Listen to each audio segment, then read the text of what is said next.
Alright, I think I'm feeling safe and secure in my jump seat, so I reckon I'm just about ready for a tsunami.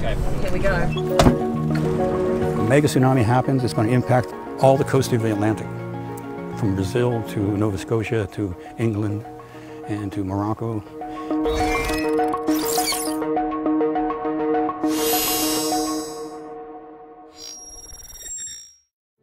On the day after Christmas in 2004, just before 8 o'clock in the morning, an earthquake shook the ocean floor off the coast of Indonesia with the strength of 23,000 Nagasaki bombs. The force lifted the floor several metres, setting off a massive tsunami that would kill close to 250,000 people. Less than 7 years later, another magnitude 9 earthquake. This one struck off the coast of Japan and caused a tsunami that killed 18,000 people and led to the meltdown of the Fukushima reactor. We won't be able to stop the next tsunami, but could technology help us survive? I've travelled to the outskirts of Santa Cruz, a few miles from the San Andreas Fault, to meet with Stephen Ward.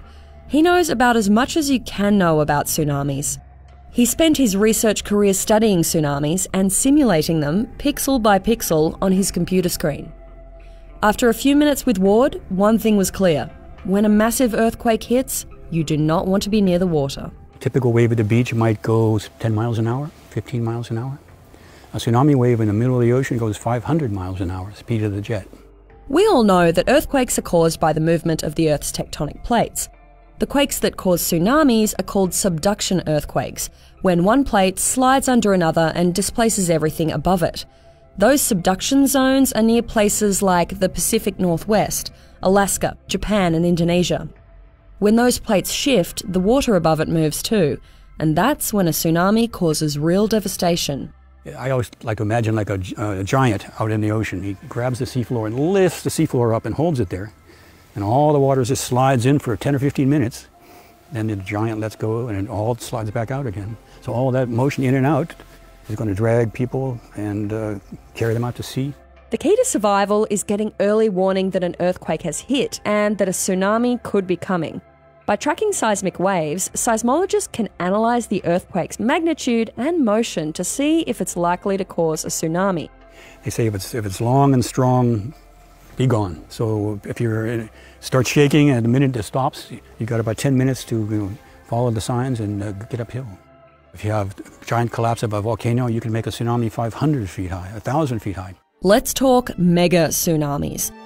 Ward says there have been dozens of huge landslides off the Hawaiian coast over the last 20 million years, big enough to trigger a mega tsunami. These are 500 cubic miles. It's like this county of Santa Cruz falling into the ocean. And you can imagine if such a thing happens, it's going to push water thousands of feet high. But what causes the worst mega tsunamis? Asteroids come in at 50 miles per second, and they can be as big as a house or big as a couple acres in grass. And they're going to blow a hole in the ocean all the way to the seafloor, and 50 miles wide. If a mega tsunami happens, it's going to impact all the coast of the Atlantic, from Brazil to Nova Scotia to England and to Morocco.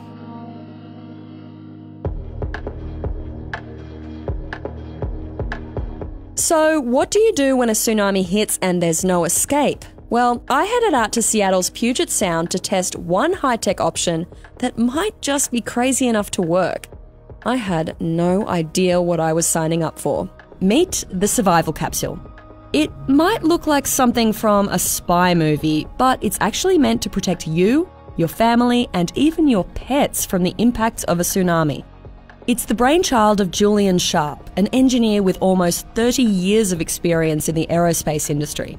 Back in 2010, he was on a family vacation at the beach when he started to think about the Indonesian tsunami. I was lying there at night time listening to the waves, and I was thinking, well, what happens if a tsunami comes in now?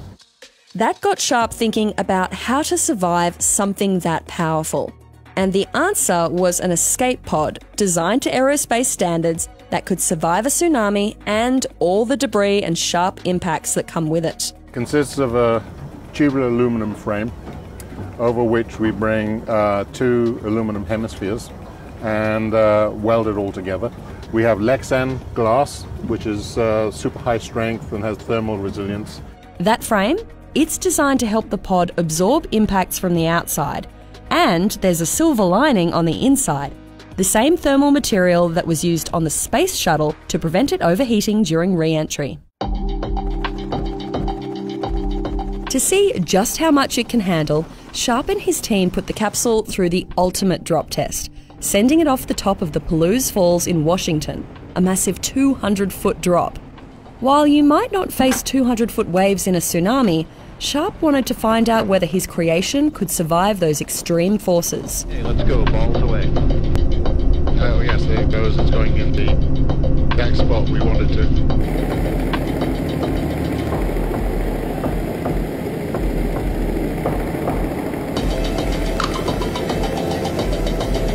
But waterfall or no waterfall, a controlled test is very different to a real-life tsunami.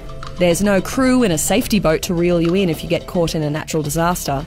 Which leads me to the question that has been bugging me all morning. How does someone find me again? Am I just stuck bobbing out in the ocean for the rest of my life? We recommend you install a GPS system. So if she was to go out to sea, the beacon would go off and everybody would know where she was. The capsule can also be tethered to a point on shore so you can be pulled in. And if all else fails and there's no Coast Guard to rescue you or no one to reel you in, there's one other option. If you have to, if you can't open the door, you can pull the pins and the door will drop down and you can scramble out. It's very, very simple. It doesn't require any high technology. And I guess the last question, how much are one of these gonna cost me? Well, right now, if you order one from me, this one will cost $15,000 to build. All right, well, I think all that's left for me to do is to try it out. Yeah, very good.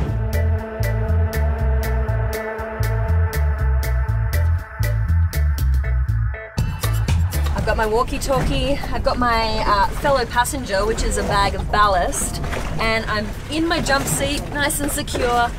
I feel like I'm ready to face a tsunami. Let's see how I go. As they lowered the capsule into the water, I started to have massive second thoughts about volunteering for this. I'd had nightmares about being left in the middle of the ocean. And even though I'd taken enough seasickness medication to knock out an elephant, I wasn't sure if I was going to survive the waves, but we just had to put it to the test. Bring it on, over.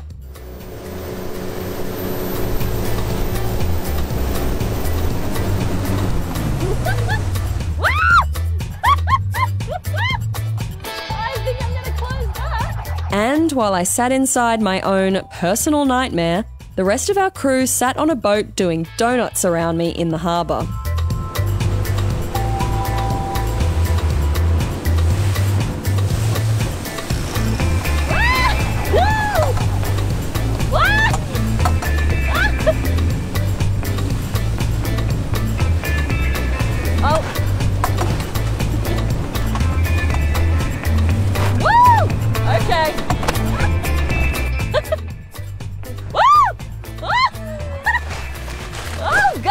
Now, don't get me wrong, these waves aren't anything like what I'd expect in a real tsunami. But still, I was getting knocked around a lot inside that little orange ball. I started to get a real sense of what it might be like to be at the mercy of the ocean.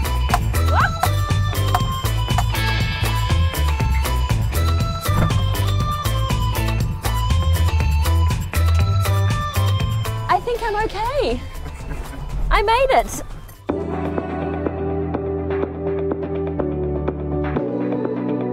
The survival capsule team has built this two-person prototype which they say is close to going into production.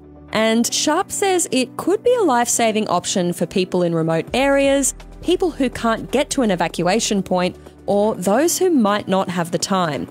And sure, I didn't experience the real deal, surviving a magnitude 9 earthquake, packing up all my supplies, and getting to my capsule in less than 10 minutes.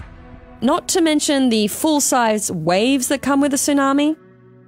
A $15,000 tsunami escape capsule might not be the solution for everyone. But still, being inside here felt a lot safer than being in the middle of the ocean without any protection.